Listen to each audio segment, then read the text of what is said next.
Kanina pa panay ang pagpapakawala ng buntong hininga ni Clyde. Habang nasa labas ng mansyon ng mga Montejo, hindi mapakali at panay ang parot-par nito sa tabi ng kanyang sasakyan. Hanggang ngayon ay hindi pa rin masagot ang mga bagay na gumugulo sa kanyang isipan. Isama pa ang lalaking kausap ngayon ni Luciana. May kung anong inis siyang nararamdaman para dito. Napipreskuhan siya sa lalaki. Lalo na sa klase ng mga titig nito sa dalaga. Parang may nag-uudyok sa kanya na hilahin papalayo rito ang dalaga. Hey, I'm sorry na late ako nang dating. Anang Bricks na hindi niya alam kung saan galing, at basta na lamang sumulpat sa harapan niya. Are you okay? Nakakunot ang noo nito, habang seryosong nakatitig sa kanya. Yeah. Mabilis at tipid na sagot niya sa kaibigan. I doubt it. Why? May problema ba? Pang-uusisa pa nito sa binata. I don't know kung problema ba tong matatawag. But I hate it. Hindi ako sanay sa ganitong pakiramdam. What do you mean? Tanong nitong muli, na lalong nagsalubong ang mga kilay. It's Luciana, aniya. Ah, okay. I got it. Saad pa nito pagkway mabilis siyang tinapunan ng malawak, at nakakalokong ngiti. What was that for? Ella te gusta? Ani Bricks sa binata na naging dahilan, para mas lalong magsalubong ang mga kilay nito. What? Hindi makapaniwalang tanong nito sa kaibigan. Sa lahat ng pwede nitong sabihin sa kanya, bakit ang salitang iyon pa? Ang salitang pilit na itinatanggi niya sa kanyang sarili noon pa man. It's impossible. No way. He can't like Luciana. Alam niyang malabong mangyari iyon. Unang-una, hindi sila okay noon pa man. Pangalawa, Luciana is too young for him, for God's sake. 9 na taon ang tanda niya sa dalaga. No way. It can't be. Mabilis at mariing pagtanggi nito sa kaibigan. Why not? Binata ka. Dalaga na si senyorita. I'm too old for her Bricks. Kaya huwag mo nang igiit sa akin ang bagay na yan, aniya at mabilis itong sumandal sa gilid ng kanyang sasakyan. Age is just a number senyor ito. Umamin ka nga, tama ako ano. Sa halip na sagutin ang tanong ng huli, nanahimik na lamang si Clyde, at napapaisip sa mga sinabi nito sa kanya. Hindi mahirap na magustuhan si Luciana. Lalo pa at ito talaga ang tipo niya sa mga babae. And besides, ano naman ang magiging problema doon, kung sakaling magustuhan nga niya ang dalaga, gayong ang ama na nito mismo ang nag-utos sa kanya na pakasalan ito. He may be too old for Luciana, pero hindi naman yun halata sa postura at tindig niya. Marami nga ang nagsasabi sa kanya, na parang binatilyo pa rin siya sa kanyang hitsura. Aminado rin naman siya. Wala sa hitsura niya ang 31 na edad niya. Anyway, may ba ako? Bakit mo pala ako pinapunta rito? Pag-iiba ng tanong ni Bricks sa kaibigan. Nothing. I just want to talk to you about that thing. What? Ito naman ang napamulagat sa mga nalaman. Diyos na mahabagin. Pinagbiyahe siya ni Clyde ng halos 1 oras papunta sa Poblacion 1, para lang sa bagay na iyon. Para lang sabihin nito na naguguluhan ito tungkol sa dalaga. Diyos na mahabagin, ano ba ang nangyayari sa lalaking ito? Such a wasted time senyor ito. Nasa gitna ako ng trabaho ko, then pinapunta mo ako rito para lang sabihin sa akin na naguguluhan ka, dahil kay Senyorita Luciana. Good job. You ruined my precious time. Tila ay naiinis pang saad nito, at walang palem na naglakad palayo sa kaibigan, at muling lamulan sa sasakyan nito. Napapailing na lamang na tumangala sa kalangitan si Clyde. Kahit siya man ay naguguluhan talaga sa kanyang sarili. Pero dahil sa sinabi ni Bricks sa kanya kanina, parang unti-unti nang nagliliwanag ang kanyang isipan. Do you want some drink? Antad na tanong ni Martin sa dalaga, habang nasa iisa silang lamesa. No, thank you. Tipid na saad ni Luciana at muling iginala ang paningin sa buong garden. Hindi niya maintindihan ang sarili, kung bakit kanina pa niya gustong makita at makausap si Clyde. Naiinis siya rito dahil bigla na lamang siyang iniwan kasama ang preskong lalaking ito. Oo na, kanina pa siya napay-preskuhan sa anak ni Mayor Montejo. Wala nang ibang ginawa sa harap niya, kundi ang magpa-cute at magpagwapo. Iyon pa naman ang pinakaayaw niya sa lalaki. Hindi niya lang maprangka at madiretso, dahil iniisip niya ang kanyang ama at ang ama nito. Who are you looking for? Tanong nitong muli at iniusog pa ang upuan sa tabi ng dalaga. None of your business, Anya. Excuse me at kailangan kong magpunta sa CR, saad na lamang ni Luciana, at wala siyang makita na ibang alibay para makalayo sa lalaki. Sasamahan kita. You don't need ta. Mabilis na saad ng dalaga, at walang problem na umalis sa pwesto nila. Wala naman nagawa ang lalaki, kundi sundan na lamang ng tingin ang papalayong dalaga. Paliko na sana si Luciana sa may malaking halaman na nasa gilid ng daanan, nang bigla niyang makasalubong ang lalaki. Kagaya niya ay gulat rin itong nakatingin sa direksyon niya. Let's go. Hindi na naituloy ni Clyde ang sasabihin, nang bigla na lamang siyang hawakan ni Luciana sa kanyang kamay, at hilahin palabas ng bahay. Sa mga sandaling naglapat ang kanilang mga balat sa kamay. Panigurado na si Clyde na oo, at gusto niya na nga si Luciana. Ramdam niya ang malakas na pagkabog ng kanyang puso. Habang parang nag-slow motion bigla ang paligid nila, at hindi niya maialis ang mga mata sa kamay nilang magkasalikop. Ang libo-libong boltahe ng kuryente na dumadaloy sa mga palad nila, sa mga sandaling iyon. Ang may kung anong nabiglang nagising sa kaibuturan niya. Nakailang relasyon na rin ang binata, mula pa man noong nag-aaral pa siya sa Maynila, hanggang sa manirahan siya ng 8 taon sa Spain. But Clyde is 100% sure, na ngayon niya lamang naramdaman ang ganong klase na pagtibok ng kanyang puso. Tanging kay Luciana lamang. Open the car. Ang boses ng dalaga ang muling nagpanumbalak sa kanyang sarili. Hindi niya napansin na nasa tapat na pala sila ng kanyang sasakyan. Buksan mo na ang pinto, antag nito nang muli na namang napatulala ang lalaki sa kanya. Nagkukumahog namang nabitawan ni Clyde ang kamay ni Luciana, pagkway mabilis na kinuha sa bulsa nito ang susi ng kanyang kotse. Saan tayo pupunta? Tanong nito habang lulan na sila ng sasakyan. Somewhere. Tahimik at makakapag-isip ako ng maayos. Anang Luciana na hindi man lang nag-abala na lingunin ang binata. Napatango naman bigla ang huli, kahit alam naman niyang hindi iyon makikita ng dalaga. Hanggang sa marating nila ang isang parke sa bayan. Hapon na at sakto lamang ang sikat ng papalubog na hating araw, pero tahimik ang lugar na iyon. Sila lamang dalawa ang tao roon, bagay na ipinagpasalamat ng dalaga. Mabilis itong umibis sa sasakyan. At agad na naglakad para umupo sa isang upuan na gawa sa semento. Tahimik lamang ito. Maya-maya ay tumingala ito, at mariing pumikit na tila ay kinakausap ang malawak na kalangitan. Sa ganoong paraan mula sa kinatatayuan ng binata, nagkaroon ng pagkakataon na matitigan ni Clyde ang magandang mukha ng dalaga. Ang kulay itim at unat nitong buhok. Ang matangos nitong ilong naman ang mana sa ama niya. Ang maputi at mamula-mula nitong pisngi. Ang malalantek na pilik mata. The perfect curve of her jawline. And of course that red kissable lips. Mga labing parang nang-aakit na halikan niya, para talaga siyang inaakit ng dalaga mula sa pwesto nito. Hindi tuloy mapigilan ni Clyde ang mapalunok ng sunod-sunod, lalo pa at nagsisimula na namang maglikot ang utak niya. Clyde anang dalaga nang bigla itong magbaling ng tingin sa kanyang gawi. Nauutol na tugon nito. Mabuti na lamang at hindi siya nito, nahuling nakatitig sa direksyon nito. Nothing, ani Luciana at mabilis na muling nag-iwas ng paningin sa kanya. Maya-maya ay tumayo itong muli mula sa kinauupuan, at naglakad palapit sa kanya. Let's go home. Gusto ko nang magpahinga, turan nito. I thought, gusto mong maglibot dito sa bayan. May kung anong panghihinayang siyang naramdaman sa kaibuturan niya. Maybe next time. Halika na. Anito at muli itong pumasok sa sasakyan ng binata.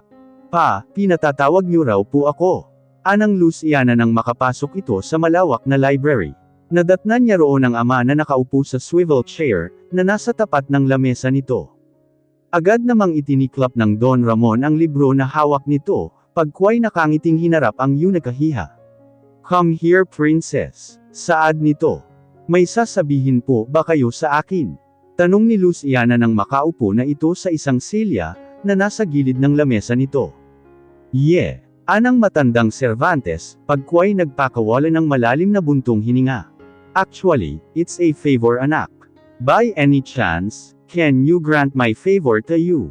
Tanong nito na siya namang nagpakunot sa noo ng dalaga, habang matama na nakatitig sa mukha ng ama, na bahagya lamang niyang naaaninag mula sa malamlam na liwanag ng dilaw na lampshade, na nasa ibabaw ng lamesa nito. Why don't you try to tell me papa? Sa halip ay sagot nito sa ama. Mabilis na kumulat ang dulot ng labi ni Don Ramon, pagdakay tumayo mula sa kinauupuan nito. "It's about you and Clyde, anito." Mas lalong nangunot ang noo ng dalaga, sa muling sinabi ng ama nito. Bakit hindi na lamang siya diretsahin ng ama, at binibitin pa nito ang mga kataga sa kanya? "What about me and Clyde? I asked a favor from Clyde, a favor to marry you. And now I'm asking you the same favor, hiha." Walang pag-aalinlangan na saad ni Don Ramon sa kanyang anak. Halos mahulog pa sa sahig ang panga at mga mata ni Luciana, dala sa matinding pagkagulat sa mga sinabi ng matanda. Ilang segundo rin siyang natameme, at hindi makakilos sa kinauupuan niya, bago makaapuhap ng hangin, at salitang sasabihin sa kanyang ama. Kunot noo niya itong pinakatitigan ng mataman. "Pardon Papa, Aniya, I said, I'm asking you a favor to marry Clyde," anang matanda. "Are you insane? Oh God. I'm sorry. I'm just shocked. Are you kidding me?" Hindi makapaniwala at naguguluhang tanong nito. "Do I look like I'm kidding, hiha?" Sa halip ay balik na tanong nito sa anak. Tila nahahapong napasandal sa sandalan ng upuan ng dalaga maya-maya. "Please. I know na malabong pumayag ka sa kahilingan ko, Luciana. But still I tried. I know too na hanggang ngayon galit ka pa rin kay Clyde, dahil sa mga misunderstanding na nangyari noon. But I'm hoping na papayagan mo ako," pagpapaliwanag ng Don sa anak nito. Sunod-sunod na nagpakawala ng mabigat na paghinga ang dalaga, at tumayo mula sa kinauupuan nito. Parot-par ito ang ginawa nitong paglakad sa harap ng ama. "But, Pa, only this one, Luciana. Only this one," saad ni Don Ramon, habang mataman ang mga matang nakatunghay sa dalagang anak. "But I can't. Please, just try it. Mabait na bata si Clyde, hiha. He's different from the other guy you used to know. Subukan niyo munang kilalanin ang isa't isa, anito. Matanda na ako, Luciana. Hindi ko alam kung hanggang kailan na lamang ang itatagal ko sa mundong ito. I just want to make sure, na bago ako pumanaw, makita ko man lang na nasa maayos kang kalagayan. And Clyde is the only person I trusted, para alagaan at protektahan ka," pagpapatuloy pa nito. "Pa, hindi naman po kayo mawawala Aniya. At isa pa, hindi po ganun kadaling subukan. I mean, I can't. Ngayon pa lamang nakikita ko na ang sitwasyon namin ni Clyde kung magpapakasal kami. Hindi kami magkakasundo sa lahat ng bagay," dagdag pa nito. Hindi na mabilang ni Luciana, kung ilang beses na ba siyang nagpapakawala ng mabibigat na buntong hininga. Tila naninikip ang dibdib niya dala sa mga kontrobersyang hatid ng kanyang ama. Hindi siya handa sa bagay na iyon. Ni sa hinagap, hindi naisip ni Luciana na darating ang araw, na hihilingin ng kanyang ama na pakasalan niya si Clyde. The man she hated the most noon pa man. "Clyde is a nice person, princess," muling saad ng kanyang ama. Well, ano pa ba ang aasahan niya sa kanyang ama, gayong mula noon pa man, ay perpekto na ang binata para sa mata ng matandang Cervantes, bagay na naging dahilan kung bakit siya umalis noon sa mansion, at piliing lumayo sa ama nito. But of course, that was all from the past. Hindi na siya ang Luciana na madaling magselos para sa mga bagay na nasa paligid niya ngayon. "Luciana, your papa is sick. Ang hiling ko lang ay bago ako mawala sa mundong ito, masilayan ko man lang ang mga magiging apo ko sa iyo at kay Clyde," anang Don Ramon. Mabilis na nag-init ang mukha ni Luciana, dahil sa mga itinuran ng kanyang ama. Alam niyang pulang-pula ngayon ang kanyang pisngi. Hindi niya maintindihan, pero nahihiya siya sa ama, dahil sa sinasabi nitong kahilingan sa kanya. Diyos na mahabagin. Sa lahat ng lalaking pwedeng ipakiusap ng kanyang ama na pakasalan niya, bakit si Clyde pa? "Pa, please, kung hindi man kayo maging maayos ni Clyde, okay, I won't force you to marry him. Ganon din si Clyde, anito." Mabilis namang may nabuo na ideya sa isip ng dalaga, dahil sa mga sinabi nitong muli. Okay, fine. Papayag siya sa gusto ng kanyang ama. "Senyorito, nasa lawn po ang senyorita, at hinihintay po kayo," ng kasambahay ng katukin nito sa silid ang binata. Mabilis namang tumungo si Clyde, pagkuway lumabas sa kwarto nito at tinahak ang mataas na hagdan, para puntahan sa lawn ang dalaga. Nakaupo ito sa mahabang sofa, habang may hawak na libro, at halatang abala ito at seryoso sa pagbabasa. Tahimik na lumapit dito si Clyde. Tumikim pa ito ng bahagya, para agawin ang atensyon ni Luciana. "You're here?"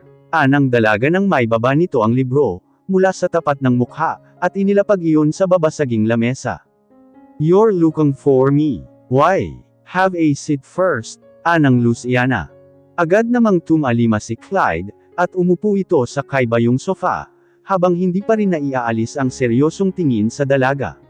He was wondering kung ano ang kailangan nito ngayon sa kanya, gayong kahapon lamang ay nagalit ito, at ayaw na siyang makita o makausap man lang. "Aalis ako, Anito." "What do you mean? You need my permission." Patay mali siyang tanong ng binata rito. "Come on Clyde, don't make me laugh." Biglang nenas na saad nito sa lalaki. Dahil sa pagbibiro nito sa kanya, "Gusto kong maglibot sa hacienda, Habib is not around so I don't have any choice, kundi ikaw ang isama ko." "I see. I'll change first. Hintayin mo na lang ako sa labas," anang binata at hindi na nagpaalam kay Luciana, at basta na lamang itong tumayo sa pwesto, at umalis sa harapan ng dalaga at muling pumanhik sa kwarto nito, para magpalit ng damit. Linggo noon kung kaya't wala siyang trabaho, at sa bahay lamang siya maghapon. Pahinga rin ng mga magsasakal ngayon sa hacienda, kaya magandang ang maglibot sa malawak na lupain, dahil tahimik at walang ibang tao roon kundi sila lamang dalawa ng dalaga. May kung anong ngiti ang biglang sumilay sa mga labi ni Clyde sa isiping iyon. Masusolo niya si Luciana. Matapos na magpalit ng damit, ay nagmamadali namang lumabas ng mansyon ang binata, para puntahan ang Senyorita Luciana na kanina pa naghihintay sa kanya. "Let's go," ayan nito sa dalaga nang lapitan niya na ito. "We're not using the car."